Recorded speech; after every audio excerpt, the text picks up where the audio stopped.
पंढरपुर में चंद्रभागा नदी है। चंद्रभागा नदी के तट पर श्रीमद वल्लभाचार्य जी बैठे थे और ध्यान कर रहे थे, नाम जप कर रहे थे।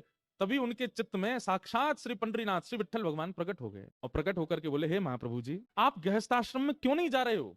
विवाह करके अपनी संतति आगे क्यों नहीं बढ़ा रहे हो?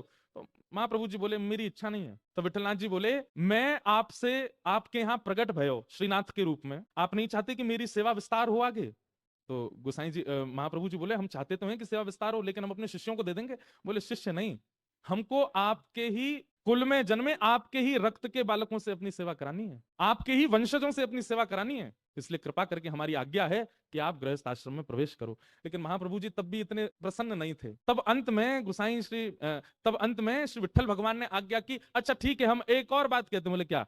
आप गृहस्थ आश्रम में प्रवेश करो, आपके पुत्र के रूप में मैं ही आऊंगा, मैं ही आपके यहाँ पुत्र रूप में प्रकट होऊंगा। ये बात सुनते ही महाप्रभु जी तो प्रसन्न हो गए और प्रसन्न होकर के फिर उन्होंने गृहस्थ आश्रम में प्रवेश किया और महाप्रभु जी के दो पुत्र हुए। एक पुत्र का नाम हुआ श्री गोपीनाथ जी और दूसरे पुत्र का नाम हुआ गुसाई श्री विट्ठलनाथ जी।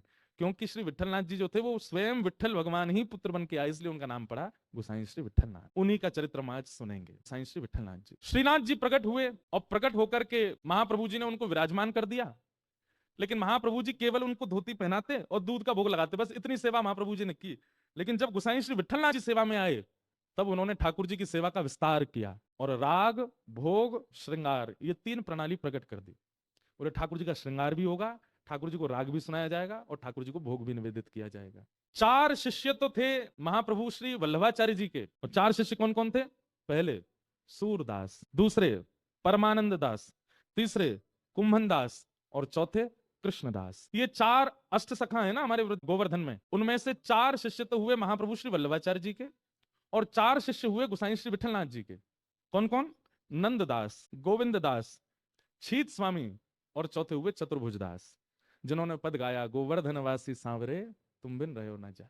ये अष्ट सखा हुए ठाकुर जी, गोसाई श्री विट्ठलनाथ जी प्रकट हुए। और बचपन से ही ठाकुर जी के प्रति आपका वात्सल्य भाव था। वात्सल्य भाव मतलब लाल, ठाकुर जी को लाला मानते थे अपना और स्वयं मैया बन के सेवा करते थे। आज भी वल्लभ कुल में ऐसा नियम है कि जन्माष्टमी के दिन जो अर्चक है ना, जो ठाकुर जी की सेवा करते हैं, उनको चुनरी ओढ़नी पड़ती है। तो आप ठाकुर जी को लाला मानते थे अपना और लाला मान के सेवा करते थे। ऐसी सेवा प्रारंभ भई कि एक बार आपने ठाकुर जी को दूध भोग पधराया और जैसे ही दूध भोग पधराया, दूध भोग आते ही ठाकुर जी सबके सामने तो स्वरूप में रहते थे, लेकिन पर्दा लगते ही ठाकुर जी सचल हो जाते थे। सबके सामने ठाकुर जी ऐसे खड़े रहते, लेकिन जैसे ही पर्दा लगता सोई ठाकुर जी चलन लगते, बैठन लगते।